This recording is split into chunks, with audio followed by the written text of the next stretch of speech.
والعاقبة للمتقين ولا عدوان إلا على الظالمين وأشهد أن لا إله إلا الله وحده لا شريك له الملك الحق المبين وأشهد أن محمدا عبده ورسوله سيد ولد آدم أجمعين صلى الله عليه وعلى آله وصحبه الطيبين الطاهرين على مر الأيام والليالي والشهور والسنين. أما بعد. We continue in Kitaab At-Tawheed, the chapter ما جاء في الكهان ونحوهم, the chapter which comes pertaining to who are called the Kuhan, the people who predict or the people who claim to have knowledge of the unseen and anyone similar to them.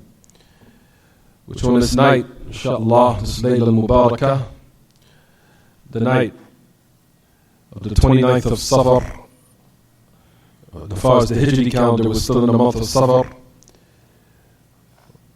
with the year 1441 after the Hijrah, after the migration of the great and final noble prophet to humanity, Muhammad ibn Abdullah alayhi salatu wasalam, which coincides with on the Gregorian calendar, Sunday, October the 27th, 6:42 p.m.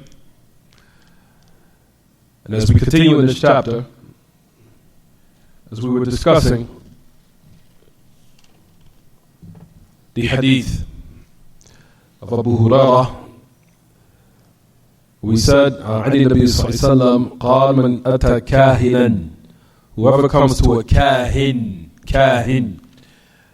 with a noon at the end of the word, kahin, and he believes what he says, verily his disbelief will send down upon Muhammad. He said that is what we discussed from last class. We was explaining the meaning of kufr here. We was explaining the meaning of kufr. We said that the meaning of kufr here, or disbelief here, if you notice, this is in the context of affairs that are only exclusively for Allah subhanahu wa ta'ala, which is, what everyone, meaning from the affairs of the rububiyyah, the lordship of Allah, is that we only believe that Allah is the one that knows the unseen. That is from the lordship of Allah, from the affairs of rububiyyah, which is something which is tremendous. So it's not just restricted, or what we would think is connected with uluhiyyah, which is ibadah, which is worship, which is only for Allah, of course. But however, this affair is on the level of rububiyyah. Because we only believe that Allah Ta'ala is the only one that has knowledge of the unseen. And the only one, as far as from the creation, who had relative knowledge of the unseen based upon what Allah revealed to them, was the prophets and messengers. And that was all part of wahi, all part of revelation. Because even the prophets and the messengers did not know the unseen.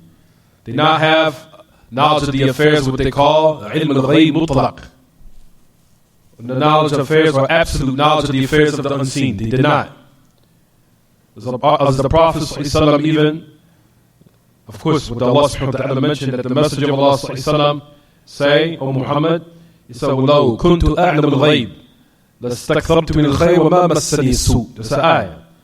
He says, if I would have knowledge of the unseen, he said, I will amass all types of good. I will be able to gather and amass all different types of benefits and good. And nothing of evil would touch me. Because I would know what happened before it happens. So Allah subhanahu wa ta'ala revealed this to remove that the Messenger of Allah alayhi salatu wasalam does not have knowledge of the unseen except based upon what Allah revealed to him. As we know, Allah Ta'ala says in His book, فَلَا يُظْهِرُ عَلَى غَيْبِهِ أَحَدًا. This is Surah Al-Jinn. إِلَّا مَنِ ارْتَضَى مِنْ رَسُولٍ فَإِنَّهُ يَسْلُكُ مِنْ بَيْنِ يَدَيْهِ وَمِنْ خَلْفِهِ رَصَدًا. It's an ayat from Surah Al-Jinn. It's a lot of ayat. Allah subhanahu wa ta'ala says in His book, in Surah Al-Jinn, قُلْ عَالِمَ الْغَيْبِ فَلَا يُظْهِرُ عَلَى غَيْبِهِ أَحَدًا. The knowledge, the one who has the full knowledge of the unseen, who is Allah. Allah subhanahu wa ta'ala is talking about Himself, and He does not manifest that to anyone whatsoever except who he's pleased with of the prophets and messengers, or from the messenger, excuse me. إلا من يرتضى من رسول فإنه يسلك من بين يديه ومن خلفه رصدا. طيب, so all these are affairs to let us know that Allah Ta'ala is the only one that has knowledge of the unseen. And He only reveals those affairs of who He is pleased with of messengers. Who He is pleased with of messengers. طيب, based upon this, like we said, this affair of the unseen is affairs pertaining to the rububiyyah of Allah, the lordship of Allah, which is tremendous. And for one to now have claimed to have some type of rububiyyah or haqq or rights, sharing in Allah subhanahu wa ta'ala with the affairs of rububiyyah, this is from the deep levels of disbelief. That's the reason why you'll find that a lot of Ahl-Ilm in this particular narration of Abu Hurairah, what does it say? فَقَدْ كَفَرَ بِمَا أُنزِلَ عَلَى مُحَمَّدٍ. Verily has disbelieved of what was revealed to Muhammad. You'll find that a lot of Ahl-Ilm say that the meaning of kufr here is kufr akbar, or mutlaqul iman. What is negated here of faith is the origin of it. So that means the person has left the fold of Islam.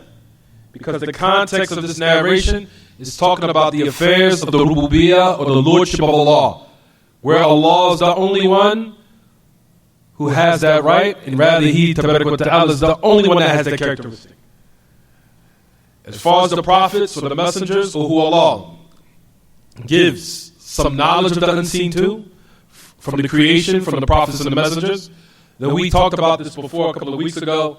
That's called ilm al-ghayb nisbi, relative knowledge of the unseen.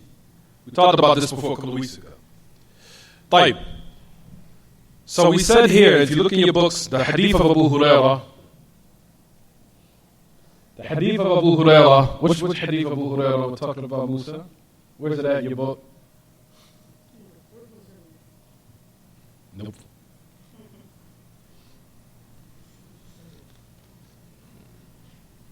Look at it. Read it for me. Read the second one. Abu Hurairah. May Allah be pleased with him.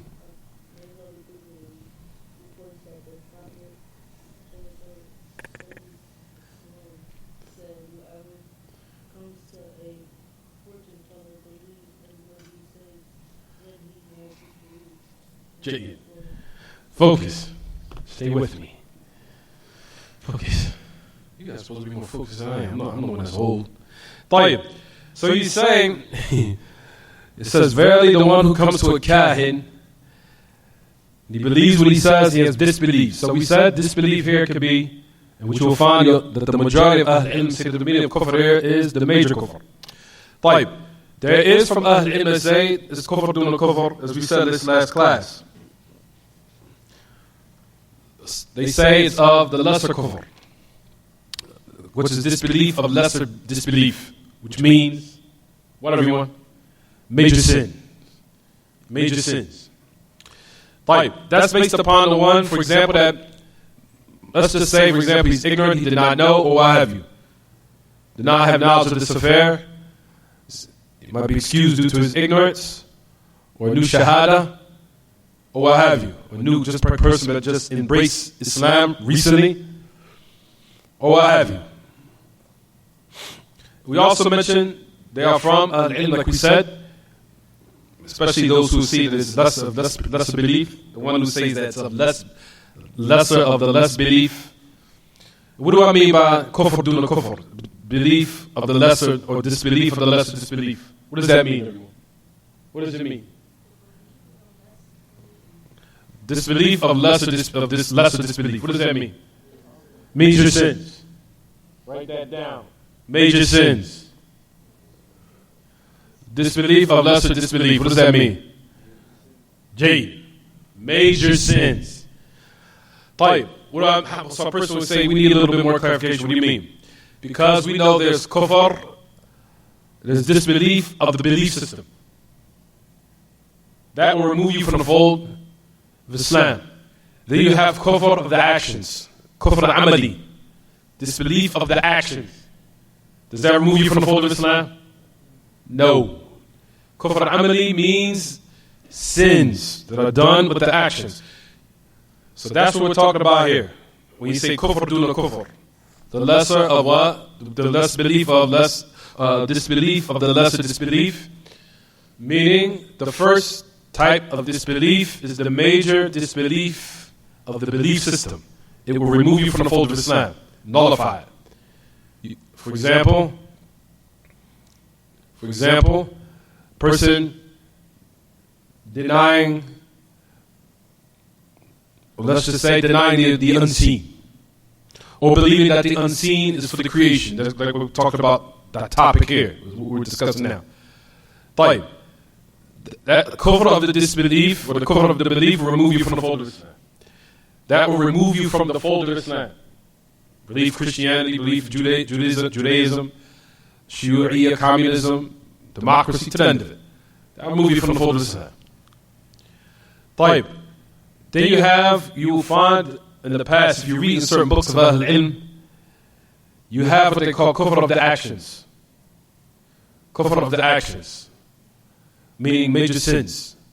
Because during the time of the past, they used to say that sins was a type of kufr. But it wasn't the kufr that removes you from the fold of Islam. It was the kufr that decreases your iman. It lessens and depletes your iman until it becomes extremely weak, until it could be dangerous to the level where nothing is left of it. Where a person can more than likely apostate or what have you, if he's not careful. Is it clear what I'm saying, everyone? But you'll find in the books of old that the ulama in the past used to say that major sins was a type of kufr. But it was not a kufr that removed you from the fold of Islam. But it rendered your faith incomplete. Or it rendered it extremely what? Extremely weak. Depending on what type of sin it is, of course. Whether it be major or minor or what have you. But we know the major sins is what renders faith extremely weak. And that's what we're talking about here. When we say kufr duna kufr, what do we mean by that, everyone? Sins. Kufr of the action. Kufr duna kufr, less the disbelief that is lesser, or on a less level than what? Disbelief. We're talking about what? Major sins. Is it clear what I'm saying, everyone? Talking about major sins. We're talking about sins in general. Sins in general. Is it clear what I'm saying? So when you hear the statement kufr duna kufr, you're talking about kufr, disbelief of the actions, which is of sins. Which is of sins. Is it clear what I'm saying, everyone? When you hear that statement, kufr duna kufr. And that is what Ibn Abbas had mentioned about the rulers, of those from the rulers who might, for example, might have done something in regards to what is in opposition to religion. And when he was refuting the Khawarij, and they was using ayats to utilize them to say that certain rulers were out the fold of Islam, or that Ali ibn Abi Talib left the fold of Islam because of certain affairs that he committed, as they claimed, which they were just mere claims, they weren't true. But Ibn Abbas mentioned and said, when he was refuting them, he said, لَيْسَ الْكُفْرَ الَّذِي تَذْهَبُونَ إِلَيْهِ وَلَكِنْ كُفْرٌ دُونَ كُفْرٍ. That's what Ibn Abbas said exactly. In the narration which is in Sunan, Sa'id ibn Mansur, in his Sunan. Sa'id ibn Mansur, I have it in my library. Sa'id ibn Mansur in the Sunan, related the narration of Ibn Abbas, when he was refuting the Khawarij, and they was trying to utilize ayat to say that Ali ibn Abi Talib fell into major disbelief. Listen to what Ibn Abbas said. He said, لَيْسَ الْكُفْرَ الَّذِي تَذْهَبُونَ إِلَيْهِ وَلَكِنْ كُفْرٌ دُونَ كُفْرٍ. He said, as far as in regards to those rulers, and he was refuting them, of course, when they utilized certain ayats, but any claim that was made against Ali was all false. But at any rate, when he was refuting them, he said, it's not the kufr that you're what? That you believe in. However, it's kufr duna kufr. Sins. You understand what I'm saying, everyone? Kufr duna kufr. طيب. Some al-ilm say that this narration is speaking about that type of kufr. You understand, everyone? Here, based upon the how or the condition of the person, based upon his situation. And we said last class, but the origin is that what, everyone? What was the origin? What did we say last class? No. What did we say the origin is? The asl is what about these narrations? I said the origin is that we lead these narrations based upon what they're upon. As they say, ليكون أبلغ في الزجر وأوقع في النفس. So it can have or be more depth as far as it being a deterrent. It can have its effect. It can hold its effect and its weight for it being a deterrent for people to not commit this act. And it can have more of an impact upon the people. أوقع في النفس. Is it clear what I'm saying, everyone? So that's the origin. But you'll find a lot of al-ilm that they say, and we said this last class, based upon the great Imam, Fadilatul Walid, Shaykh Ubayd ibn Abdullah Jabiri, that he even mentioned and said, that the meaning of this kufr here is of the major belief. The major belief means removes you from the fold of Islam. For a person that goes to a soothsayer and fortune teller and believes what he says, it will nullify your Islam, it will nullify your religion. Because, like we said, the context of this hadith is speaking about the affairs of the rububiyyah, of the lordship of Allah, in which Allah is the only one that has what? Knowledge of the unseen. And so now to go to a crystal ball reader or a soothsayer or a fortune teller or anyone that claims to have knowledge of the unseen is as if you're saying that no, there's someone else other than you, subhanahu wa ta'ala, that knows the knowledge of the unseen. Whereas that person has belied and rejected the ayah in the book of Allah. Where Allah subhanahu wa ta'ala says in this book clearly, قُلْ لَا يَعْلَمُ مَنْ فِي السَّمَاوَاتِ وَالْأَرْضِ الْغَيْبَ إِلَّا اللَّهِ. Say, no one knows what is in the heavens and the earth of the unseen except Allah. That's the ayah in the book of Allah. طيب, so you go to a soothsayer, fortune teller, or palm, or crystal palm, or palm reader, or crystal ball reader, or whatever you are. And you go to this person, it's as if you're rejecting what, everyone?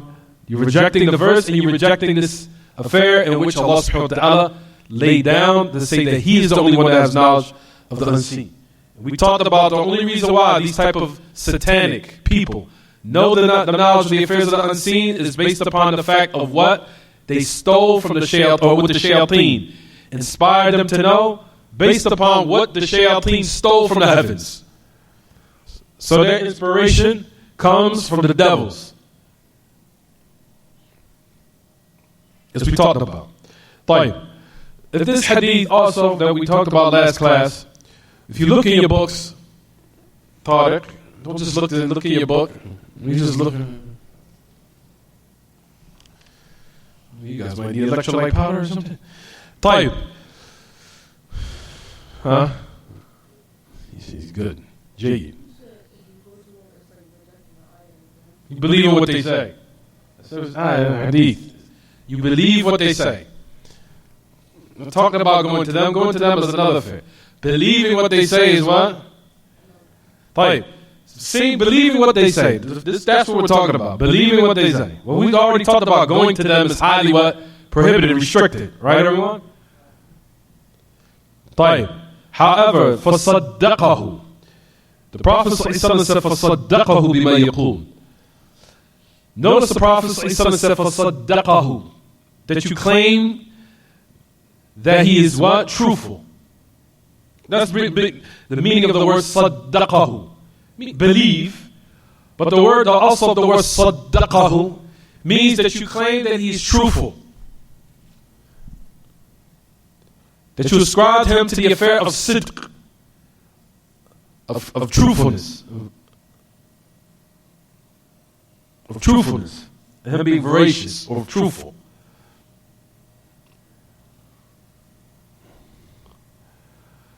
So the fact that you go to him and you فَصَدَّقَهُ is as if you're claiming that he's sadiq, that he's truthful.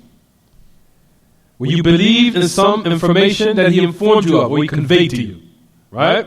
طيب, when you do this, you go to this person and you accept what he says, it's as if you're saying, I'm affirming what you say and I believe it to be the truth. So you go to a soothsayer or fortune teller, you're accepting what he says to you. You're ascribing to him that there's some type of what? Truthfulness to him. Where the origin of these people is what? Lies. The origin of these people is kadib. The origin of these people is that they're liars. And we know liars, usually, in most cases, in order to fool people, will bring somewhat of the what? Of the truth. So you can believe what they what? Say. Even though the origin of them is what? The kidhaboon. Lies. And as they say the statement, قَدْ يَصْدُقُ الْكَاذِبُ وَالْكَذَّابُ, that one who's a habitual, pathological liar, and sometimes he will what? Tell the truth. But the origin of it is that he's a what? It's a kadhab. It's a liar. Right, everyone?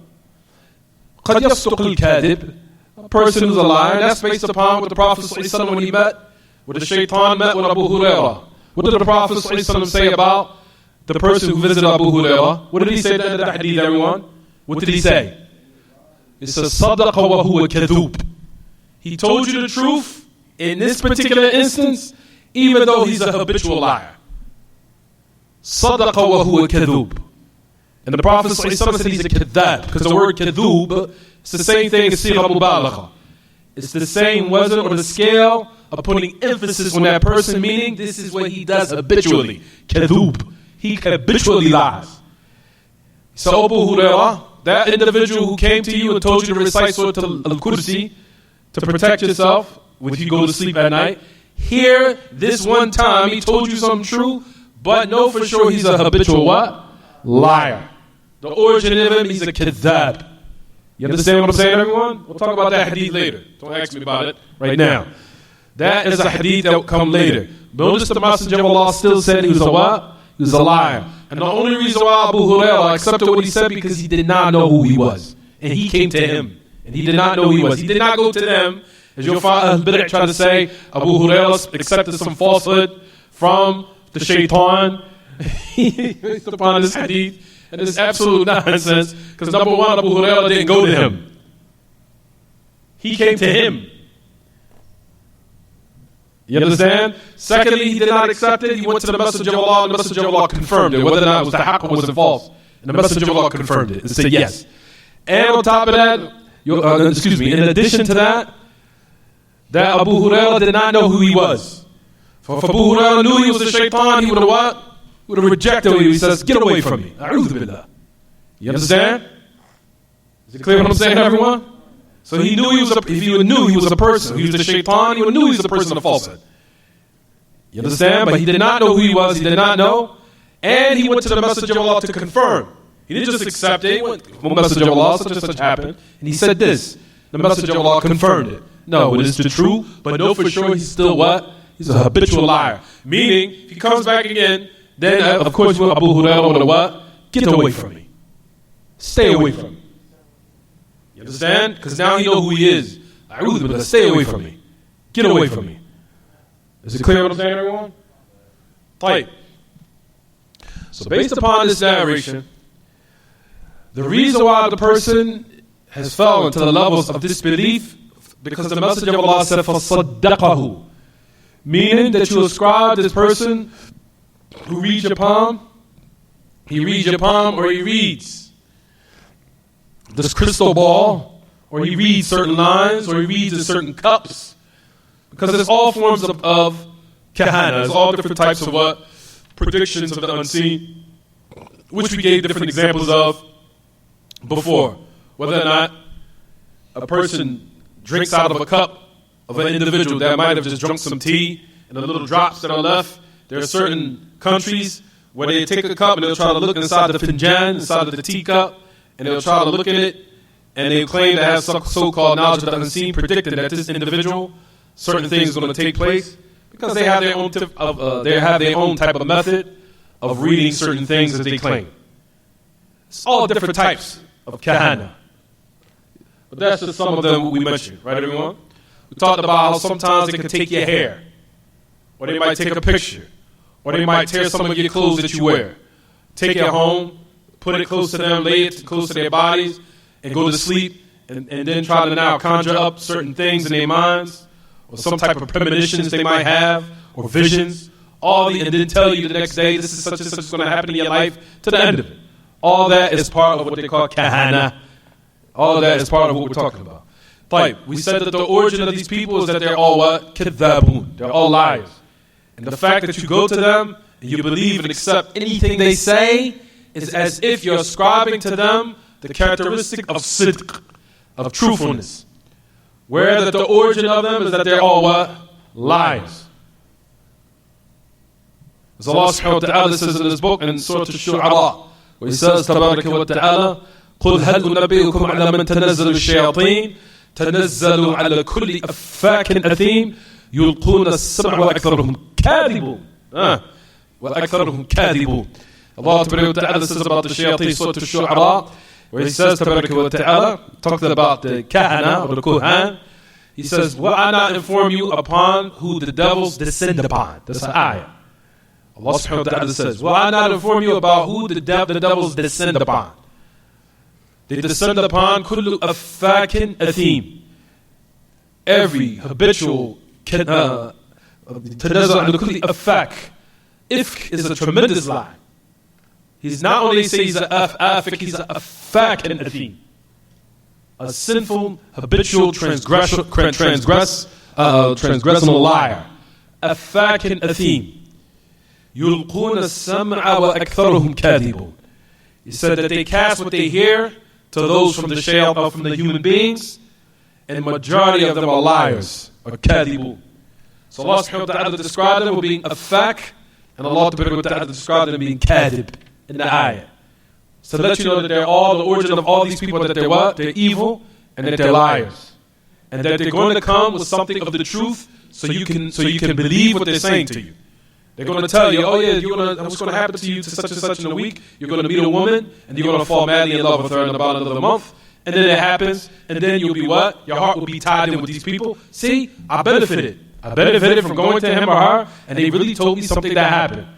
Which the Prophet ﷺ already informed in these narrations that was what they're going to do. That is what they were going to do in the first place. Is it clear what I'm saying?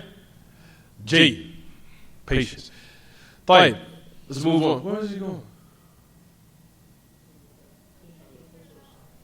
I could give you a pen right here. طيب. Next.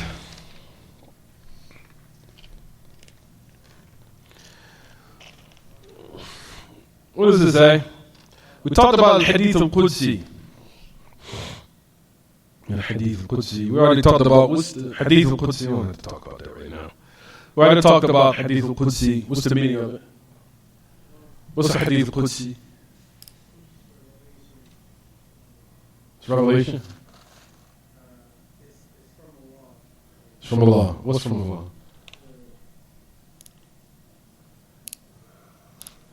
Hadith al-Qudsi, what is it, everyone? What's the ta'rif? Huh? Hadith al-Qudsi.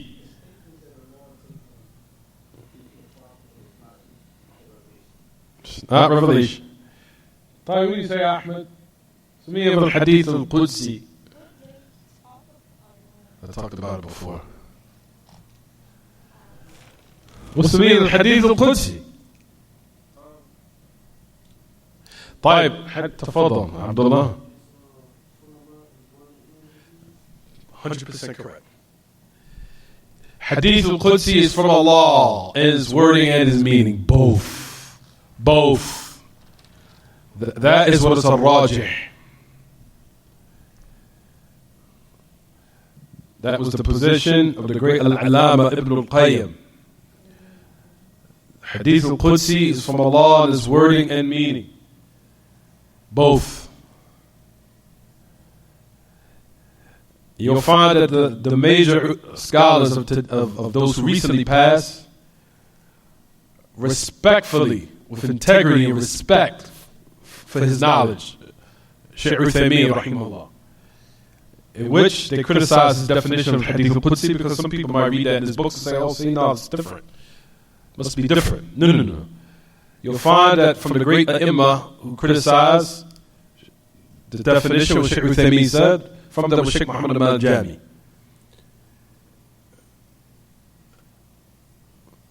Of today.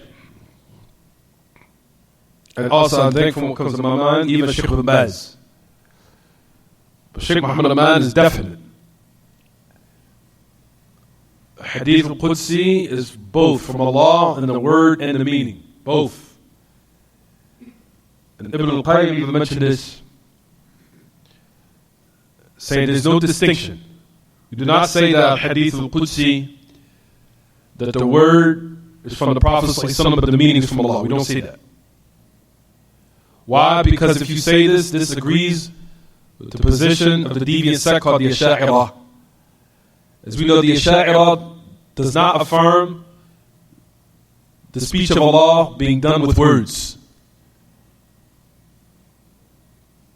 They try to flee away from that, because they say that the speech of Allah subhanahu wa ta'ala is kalam nafsi. It's the speech that is done inwardly without words.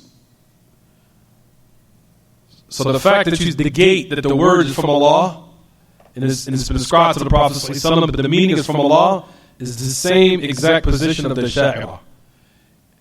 And also with the great Imam Shaykh Rubayd al-Jabiri, he says the exact same thing. He said, whoever makes this distinction to say that the wording is from the Messenger of Allah and that the meaning is from Allah, the end fell into the meaning of what the Asha'irah are upon. Because the Asha'irah try to flee away from that. They try to say, no. The wording is not from Allah. If you hear a Hadith Qudsi, now let's give an example of Hadith Qudsi. Qala Allah. Qala Rasulullah sallallahu Qala Allah. يا عبادي إني حرمت الظلم على نفسي وجعلته بينكم محرما فلا تظالموا. For example, يا عبادي. For example, the Messenger of Allah said, O my servants, or O my ibad, verily I have made oppression haram upon myself, and I made it unlawful amongst yourselves, so do not oppress one another. طيب, here in this narration, what do you find, everyone? Qala Allah. Says it clearly. Qala Rasulullah. Qala Allah. It says it clear. Allah said. The Messenger of Allah said. Allah said. Allah said. What's that mean? So the meaning is from Allah, but the word is from the Messenger of Allah? No, it's clear. Allah said. So Allah is the Qa'il. He's the one that's saying it. There's also furuq. And I also heard this from who I know probably the Hizbis probably listen online are going to hate this name when they hear it. It's my friend, a dear friend of mine. He's also from our mashayikh now, alhamdulillah, Shaykh Arafat al-Muhammadi. And I know as soon as they heard that name, they probably turned it off. Turn off that class. I can't stand Arafat al-Muhammadi. Raghma anfik. I say his name despite of your nose, may your nose be in dust. Arafat al-Muhammadi, he had a class on Usul Iman. He said the exact same thing we're saying now. He said, Hadith al-Qudsi is from Allah in its wording and its meaning, both.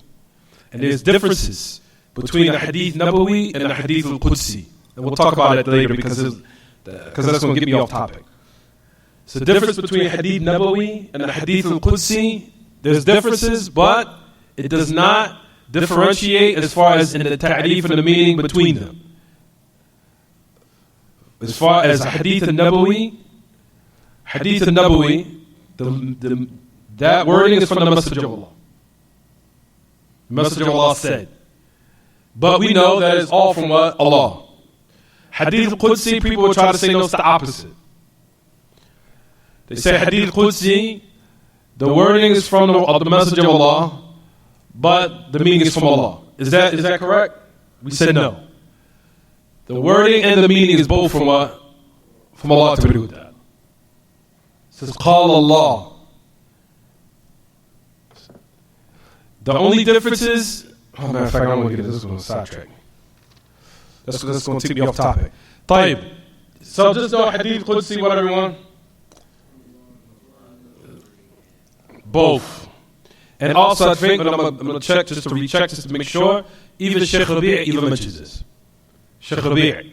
That's another person, you hear the name online, they're going to probably turn my class off. Shaykh Rabi' when he's here, also, it's upon the same what? Position. The Hadith Qudsi is from Allah, and his wording and his what? Meaning. Both. And if anyone was to hear the recording of Sheikh Muhammad Aman al-Jami, then I'll let you listen to it inshallah. It's only about 5 minutes anyway.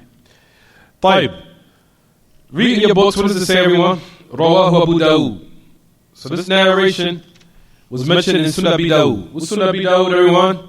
What was Abu Dawood's real name? Quickly. Sulaiman ibn Ash'ath. Sulaiman ibn Ash'ath. Sulaiman ibn Ash'ath. Ibn Ash'ath. Ash'ath. With a tha. Ash'ath. What is the meaning of the four extracted in their books of Sunan? Al-Arba'a, the four. Who are the four? Four is Nasa'i. The four. What is intended here?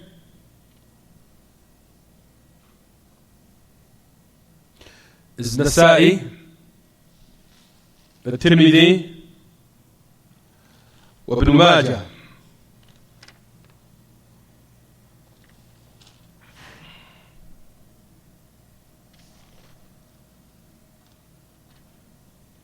And also Abu Dawood. When they say the four narrated this, or they want convey this as Abu Dawood, An-Nasa'i, wa Tirmidhi, wa Ibn Majah. Is it clear what I'm saying, everyone? Ibn Majah. Ibn Majah. Those are from the books of the Sunan. Sunan Ibn Majah. You have Sunan Abi Dawood, you have Sunan al-Nasa'i, Sunan al-Tirmidhi, it's called Jami', but it's a Sunan, and also Ibn Majah. Al-Hakim, we'll talk about the meaning of Abu Abdullah al-Hakim. I don't know if I want to get into this, but I talked about this a month ago, about al-Hakim, in my class about a month ago. We talked about Hakim, had a book called what? Mustadrak. It's called Mustadrak al-Sahihain. Meaning the book that Al-Hakim wrote, his goal in writing this book or authoring this book was to follow up on the Bukhari and Muslim, meaning that he would extract a hadith. And I told you about this a month ago. Mustadrak al-Hakim. The word Mustadrak means to follow up or following up. Meaning, Al-Hakim wrote a book called Mustadrak. Right?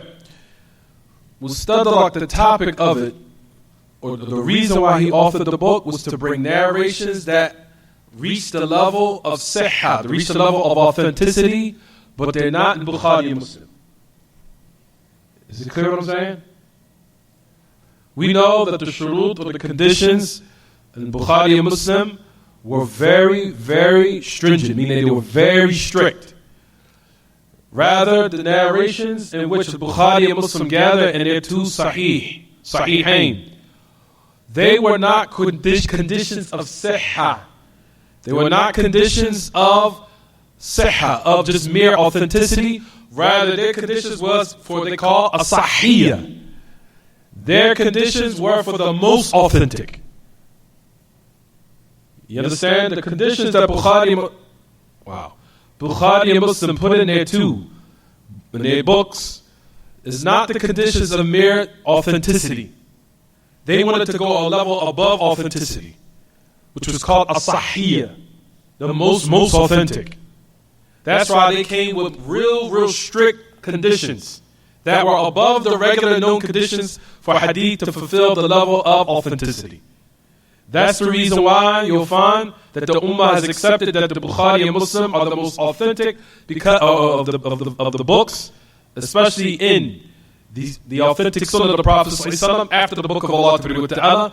Why? Because they put some very strict, harsh conditions in their book. Not harsh, meaning not harsh as far as evil, meaning harsh as far as in its what? How strict it was. They were real stringent. Is it clear what I'm saying? Their conditions they call shurut al-sahiyya, which is a level higher than sihha. Is it clear what I'm saying, everyone? طيب. Bukhari and Muslim did not extract all the narrations that are what? that are considered sahih in their in their books. Their books don't only contain that which is the most authentic, meaning that there are other narrations that reach the level of sihha, but they're not in Bukhari Muslim. But I didn't say as-sahih, I said sihha, authenticity. And Hakim wanted to bring this in his book. It's called Mustadrak, upon the Sahihain. Meaning he wanted to bring narrations that reach the level what? Of authenticity, of course, but it was not extracted in Bukhari Muslim. Is it clear what I'm saying or not? Al-Hakim, Abu Abdullah Al-Hakim. Rather you'll find Abu Abdullah Al-Hakim, he even wanted to prove another affair. He wanted to prove that Bukhari and Muslim also. Now this is what, before I move on to the second affair, I'll make sure you understood the first. He wanted to prove that there's ahadith that are authentic, that reach the level of authenticity, of course, but they're not in Bukhari Muslim. Right? That's number one. Number two, he also wanted to prove that there are ahadith that are upon their strict conditions, but they still did not put it in their books. You understand what I'm saying? No, that's number two you need to write down. So if you guys go overseas, and if Allah allows you to read, or if you allow Allah allows you to read certain books, you will read these type of statements, you'll know what they mean. For example, if you look in the book in Kitaab At-Tawheed, what does it say, everyone? Al-Hakim, and he said that the narration was authentic upon the condition of Bukhari and Muslim. Now you know what he's talking about. Instead of reading that, you just be like, so you really don't know why or what is the reason why he's saying it in the first place. I'll say it again. It's time for you there, Amir. You're supposed to write the first one down. All right, the first one is Al-Hakim, Abu Abdullah, wanted to extract in his book called Mustadrak that there are narrations that reach the level of authenticity that are not in Bukhari and Muslim. Because Bukhari and Muslim never made a condition in their book that they were going to contain all the narrations that are all authentic, meaning of all the sunnah of the Prophet ﷺ. They never made that the condition that could make what they call isti'ab kullu ma sah, meaning that it be comprehensive for everything that's authentic. You understand, everyone?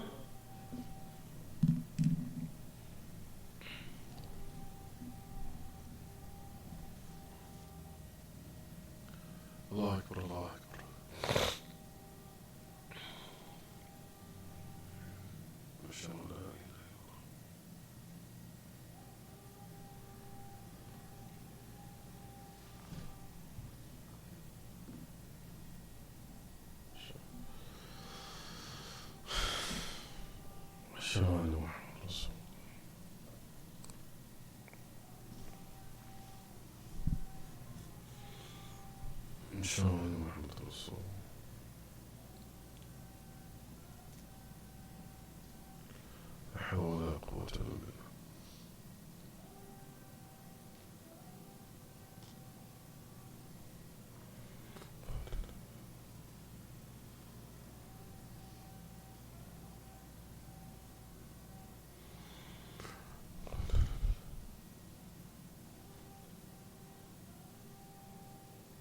Cracked hard. Oh, that was mess with you. Allah Akbar, Allah Akbar. اللهم رب هذه الدعوة التامة والصلاة القائمة آت محمد الوسيلة والفضيلة وبعث مقام محمود. You think I'm not reading that? And it's chicken scratch. Why you can't write the table? It is not. Put it on the table, ain't gonna move. طيب. There you go. Pull it forward. There you go. There you go. طيب. The meaning of, Mustadrak al-Hakim, his intent behind the book was to bring narrations that are authentic, that are not in the Sahihain. That was one of the reasons. Also, number two, this is a really important point. He wanted to also bring narrations that were upon the conditions of Bukhari and Muslim, but they also did not put it in the Sahih. They also did not put it in their Sahih.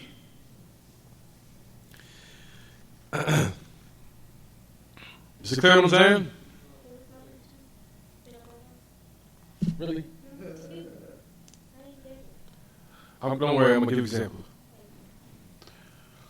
Is it clear what I'm saying so far, everyone? I'm going to give examples, don't worry. Taib. Hakim, however, in his book, you'll find that there's a lot of different narrations in there. He's even reached the level of some type of fabricated ahadith in Mustadrak. You'll find that they made excuses for the Hakim. There's a lot of excuses that they made for him. I don't feel like getting into it because this is in science of hadith. I don't feel like talking about what the ulama mentioned about Hakim. I just want to sum it up. Anyway, Al-Hakim, as far as in his book, Al-Imam Hakim was from the great A'imah of the past. Don't think Hakim was just he was just some scholar that we know. Hakim was a mountain. He was a heavyweight. You understand, everyone? Rather, he was the Sheikh of Abu Hatim, Ibn Hibban, Al-Busti. That was his Sheikh. Al-Hakim, Abu Abdullah. Anyway, Al-Hakim was a heavyweight. When he brought the narrations of Mustadrak, there are narrations in there that are not authentic in his Mustadrak, in which the ulama did make excuses for him. They say from one of the excuses is that he was not allowed to finish the book or write, as they call it, the final draft. Rather, they say that the book was still in the process of being what? Being finalized. But he never really had the chance to what? Finalize it. So that's why you'll find that there were major discrepancies in Mustadrak. There were major discrepancies in even fabricated ahadith in Mustadrak and Hakim. You'll find that. You understand, everyone? Taib. Does this now allow one to say out of their mouth, we don't, Hakim is known that he's real lenient and authenticated ahadith? We don't say no, absolutely, in all cases, but nor do we reject his authenticity of hadith in all cases either. You understand? Here, you'll notice that the great Imam, Sheikh Muhammad Abdul Wahhab, if you look in your books, what does it say? What did he say? What did he write in Kitaab At-Tawheed? What did it say? That's for Al-Arba'ah and Hakim. And Hakim said it is what is it? How do they translate it in your books? It's authentic according to the condition of Bukhari and Muslim. Is it clear what I'm saying so far now? Why did Imam al-Hakim specify Bukhari and Muslim? Because Bukhari and Muslim had certain conditions for their own books that were very, extremely strict. You understand?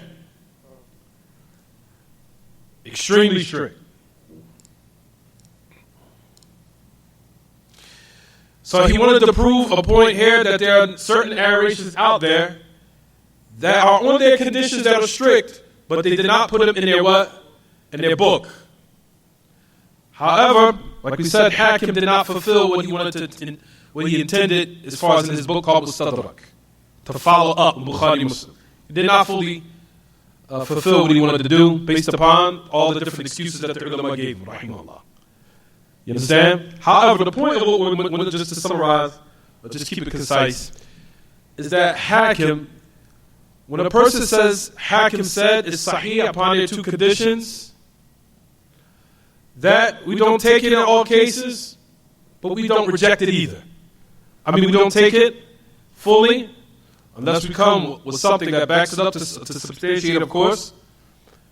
But we do not reject it either by saying, we don't be like the people who are on the opposite side of the extreme to say, there's no ibrah, we don't take no heed to what Hakim says about any hadith. We don't care. Because there are people out there that are extreme like that, and that will say that. Where you'll find in Mustadrak al-Hakim, that when he made this statement here in your books, that is authentic upon the conditions of Bukhari Muslim, he was correct. He was right. So in certain instances that he was correct in his Mustadrak, and there were certain instances where he was not correct, and there are certain instances where he was what? He was correct. You understand what I'm saying, everyone? So you just have to take a middle course in the statements and just check to make sure that those narrations are truly authentic. But to just say, Hakim, we say that statement, we reject it. You'll find that the great Imam Sheikh Muhammad Abdul Wahhab recognized the benefit of that statement. That's why he put it in here in the book in the first place. That's why he considered the statement of Hakim to have some value to it. Because it says it here in your book, right or wrong, everyone?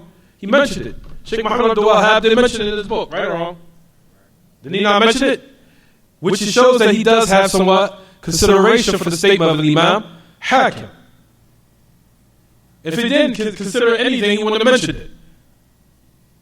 Is it clear what I'm saying so far, everyone? Is it clear or is it not clear? You sure?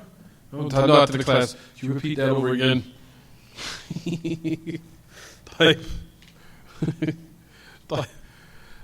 But these are the books when everyone starts to study. You have to know the topics and the reasons behind these books. Why they're so special? Why are they so dear to us? Why do we consider them to be anything in our libraries?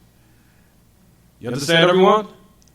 And what do they contain of them, of certain things that they may have been a little bit lax in? Not on purpose in certain situations, but because, that's what we said, maybe due to certain circumstances. Just as Hakim, they say that the reason why his book wasn't fully authentic or wasn't fully, he did not fully fulfill what he carried out or he settled out to do, because he wasn't given a chance to finalize it or revise it or check it so it could come out with the final draft. Some of them make excuses for him for that, those different errors that he fell into in his book Mustadrak.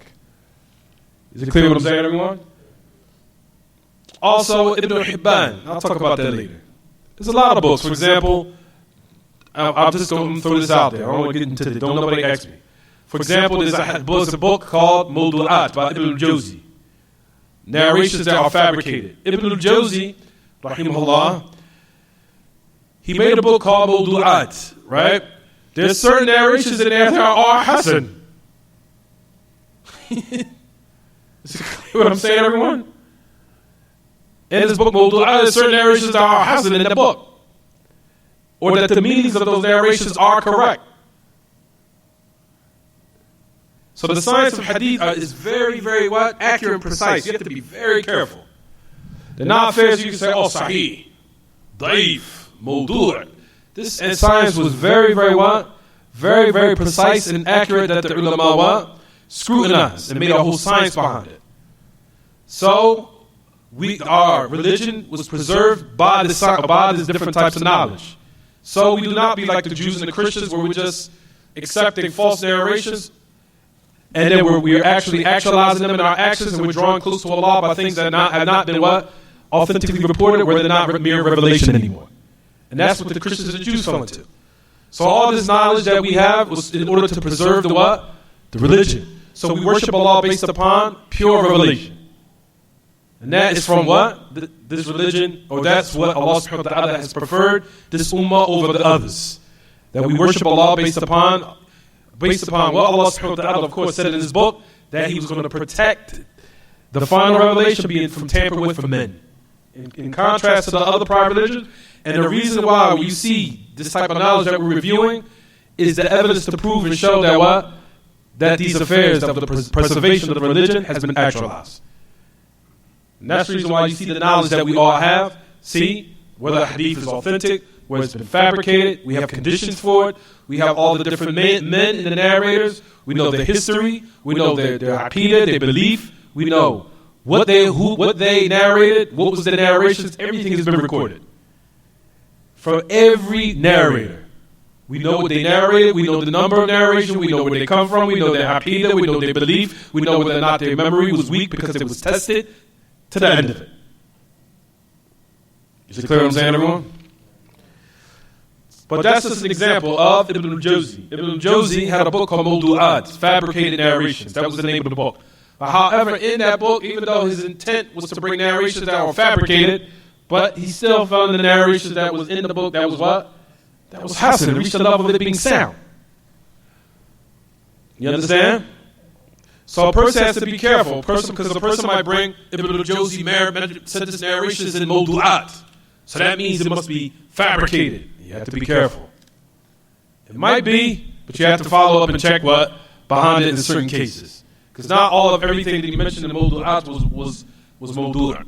It's a different example. At any rate, that's just a class in hadith, everyone. Just went to the side. But if he was in a class of learning hadith, we would go over this. These are the type of things we would be discussing. You understand? Right. Next narration we'll stop, inshallah. When the authority of Imran ibn Hussein radiyallahu anhu marfu'an, ليس منا من تطير أو تطير له أو تكهن أو تكهن له أو سحر أو سحر له ومن أتى كاهنا أو عراف أو عفوا من أتى كاهنا فصدقه بما يقول فقد كفر بما أنزل على محمد رواه البزار بإسناد جيد.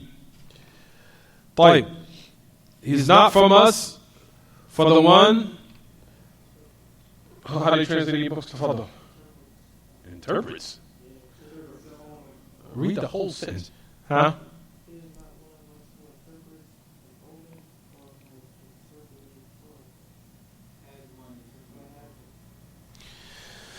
The meaning of it here, the one, he is not from us who does the actual omen itself. Meaning that he releases the birds or restricts them. And it means the one that actually does it. I'm gonna just explain it, then I'll tell you how to translate it. It says he's not from us that does evil omens or that has it done for him. I'm going to get into it, don't worry. Or the one who predicts or has a prediction done, or the one who does a prediction or something of the unseen or has it done for him. Or the one who practices magic or has the magic done for him. And whoever comes to a kahin, comes to the one who claims to have knowledge of the unseen and believes him, he disbelieves in what has been revealed to Muhammad. طيب, we'll talk about the meaning that will stop here, inshallah. طيب, ليس منا. He is not from us. He is not from us as this. He is not from us this type of tabarru. Allah's Prophet ﷺ freeing himself from one. Does it necessitate one of these the fold of Islam or not? Or is it details? Is it according to the circumstance of the person? Jayyid. To sum up, it means based upon the what? The circumstance of the person. It's details. طيب. He is not from us who practice At-Tawheed. طيب. Notice it says in the narration here, what does it say, everyone? It's not from us. طيب. The one who does the omen. Meaning, the one during the time of Jahiliyyah, the time of the Prophet, before the time of the Prophet, is that they used to believe in bad omens based upon what they used to. Well, we just talked about this last class. At-Tawheed, what's the meaning of At-Tawheed, everyone? Taking something as a bad omen. Either by something that is what? Heard, seen, time, place, or a person. Right or wrong? We said based upon was what? Heard, seen, a person, and a time, or what? Or in a place. We gave examples of this, right? Type. During the time of the Prophet ﷺ, the people used to go to certain people. And they would have, that was their job, was to actually practice evil omens. That was their job. They used to have a group of birds, and the person who was a common folk would come. Come to this person. Please, can you release the birds for me? See which direction they were going to fly. And the person would do it. Release the birds, or they would restrain them to see which direction they were flying to, and based upon that, either there would be some good omen or it would be what? Evil. So the person who did the release the birds, they're the ones that have actually did the actual act of the omen itself. That's what it's talking about here. The one who released the birds. See? So the birds flew east. That means you're gonna have a bad day today. You're not gonna have a productive day. Your life is gonna be in turmoil for the next 2 weeks because the birds flew east. So that means your love life is gonna be in a state of turmoil. The person who's done this, the Messenger of Allah freed himself from him. We said it's not just restricted to the birds. That's pertaining to anything. Pertaining, whether it be birds or whether it be lines drawn on the ground, rocks. We also said from the examples of that in the past, they used to extract what they call asdaf, like clams from out the ocean.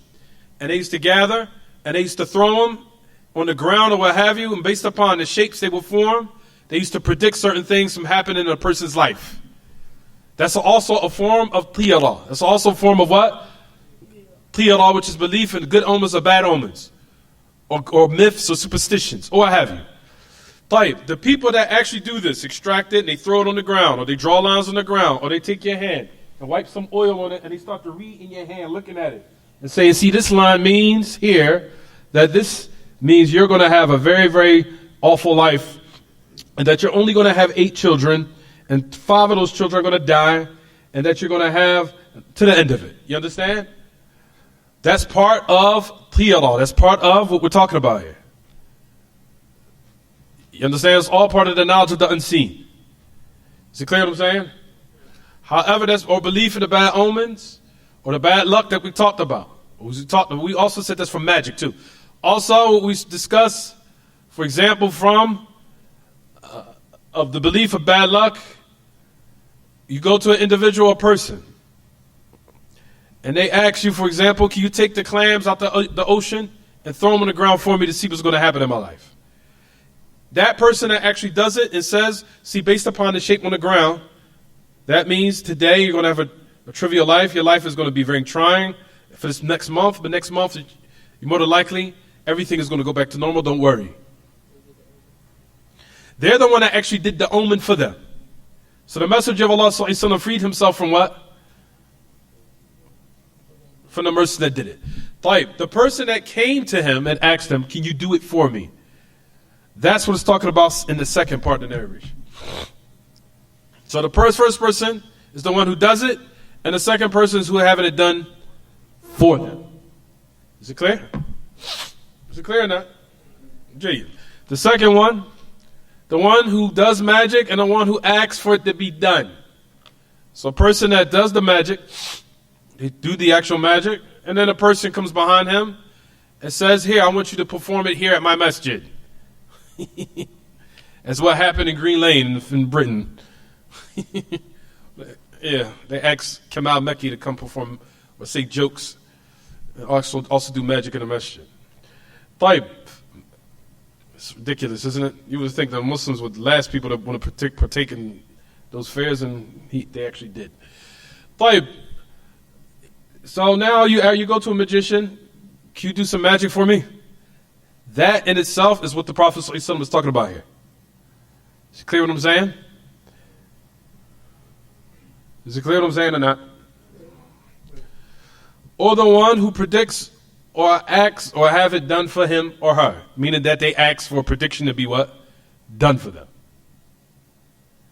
Is it clear? So that's the meaning of the hadith. There's other details in which we'll talk about next class. So you understand the narration now? Understand, Musa? Kind of. Don't worry, he's memorizing. Just your head up. That's called sleep position. No, I didn't say you were asleep. I said that's the position of sleep. That's the position that brings sleep. This is a position of sleep. You go like this. You're not asleep, but it brings the symptoms.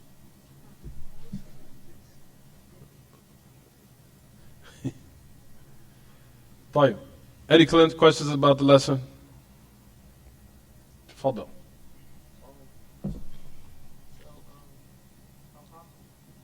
Al-Hakim. What about him? تفضل.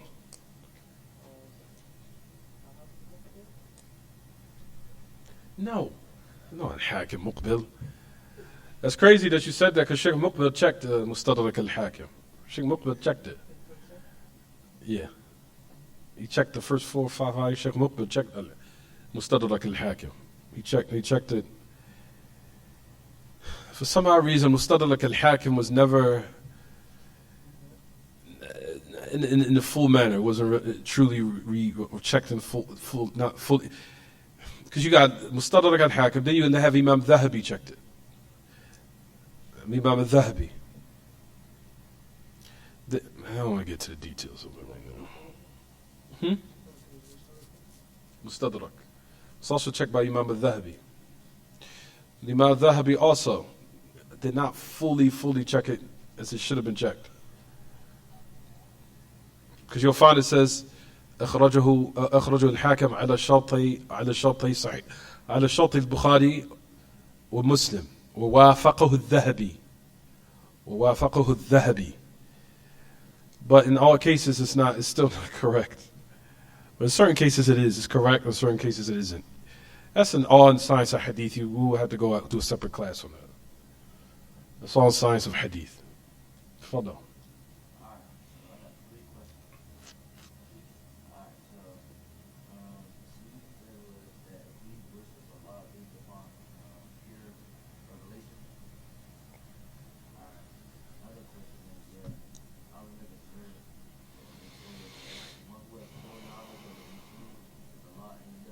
One who claims, put claim.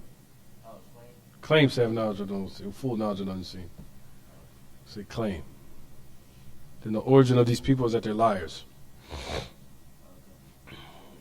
They're liars. Kitaab. The origin of these people is that they're liars. Why are they liars? They're not receiving revelation, inspiration from Allah. They're receiving it from the devils. So anyone who receives knowledge from the devils, the origin of them is they're kidhabun, they're liars. Anybody who receives knowledge from the shayateen, from the devils, we say that the origin of these people is that they're liars. You understand? Because not even the shayateen have knowledge of the unseen except based upon what they stole from the heavens, from the angels, of what has been decreed. For certain individuals, they steal from them. So they don't have knowledge of the unseen, they just stole some news. Then they just added 100 lies onto it. So they're liars. Is it clear what I'm saying?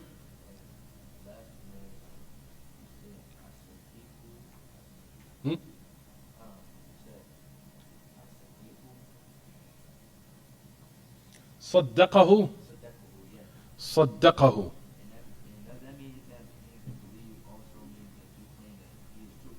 Exactly, that's just what it means. When the Prophet ﷺ said you believe in what he says, meaning that you claim that this person who you heard this type of prediction from, you're saying that he has the characteristic of sidq, he's truthful. That's why you believed him.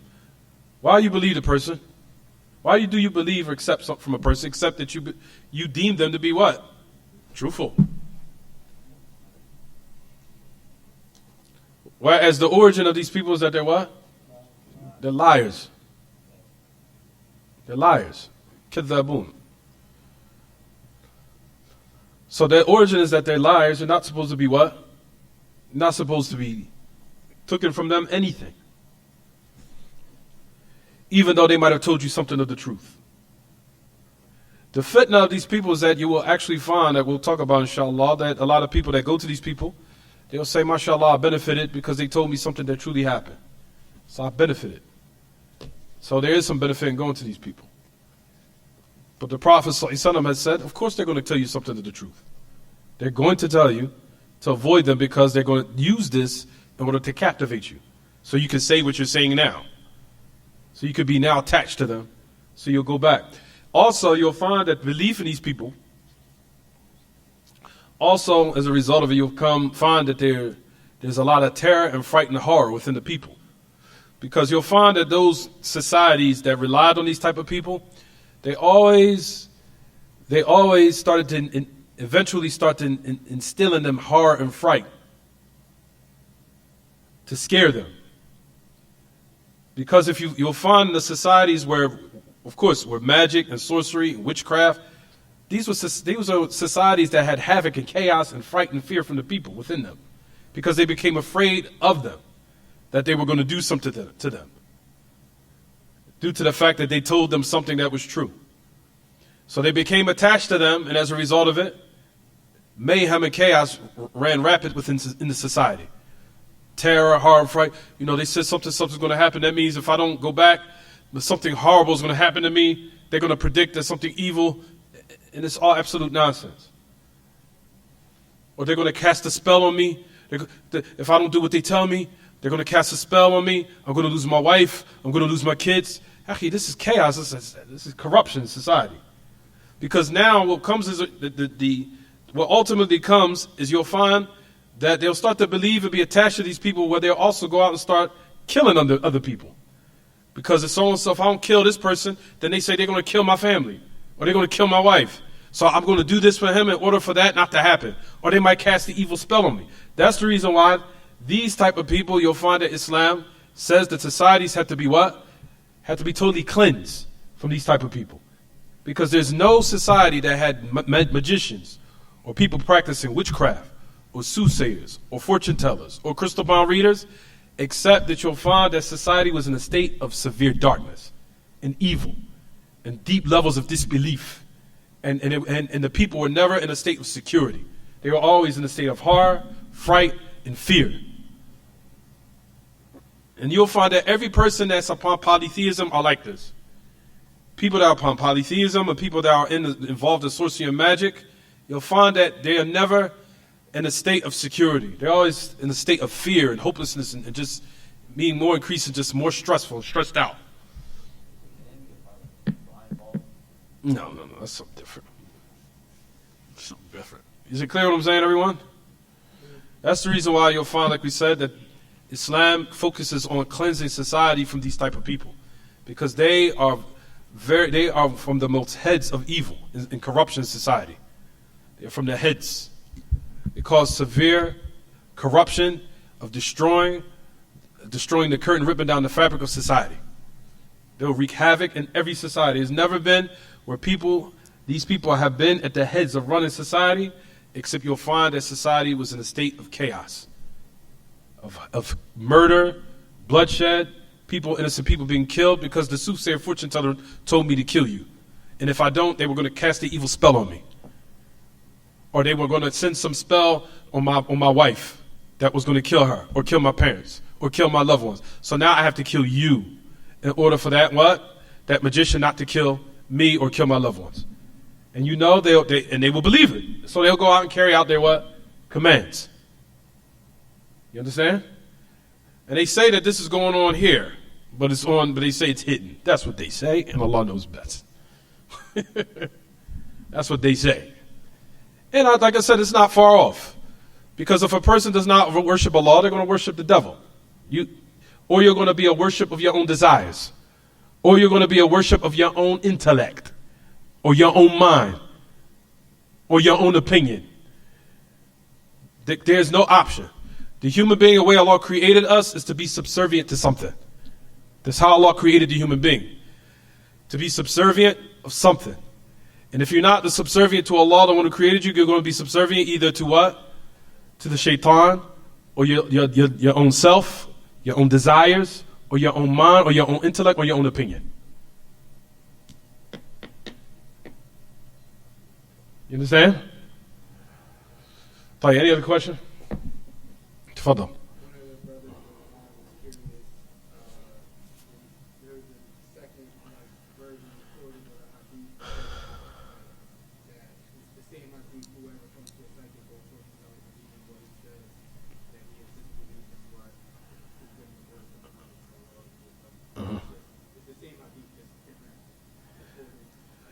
There's a different word as far as Arraf and Kahin that I'll discuss it next class.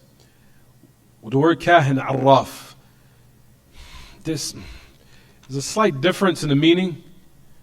I'll talk about it later because it'll be a little bit confusing if I broke it down. Remind me next class, if they're both mentioned in the same context, they're slightly different. But if one is mentioned beside the other, then the other meaning of the other one falls into each other. They combine together. I talked about this years ago. You wasn't here. I'll have to explain it later. So it's not confusing, but once I break it down, you understand. It's like saying Islam to Iman. Islam and Iman is mentioned in the same context, they separate. But if one is mentioned without the other in one context, one goes into the other. I'll talk about it later. Don't worry. Islam and Iman. Not the Shahadatain. It also the Shahadatain. Also, Ahsant. If say La ilaha illallah is mentioned in a certain context, then Muhammad Rasulullah falls into it. If Muhammad Rasulullah falls into something without La ilaha illallah, then La ilaha illallah falls into it. But if they both mention the same context, they separate and take their own meaning. Is it clear what I'm saying? We'll talk about that later. Any other questions? So we can stop and pray. Anything else? وصلى الله وسلم وبارك على نبينا محمد وعلى آله وصحبه وسلم سبحانك اللهم وبحمدك تعالى أشهد أن لا إله إلا أنت أستغفرك وأتوب إليك. You got your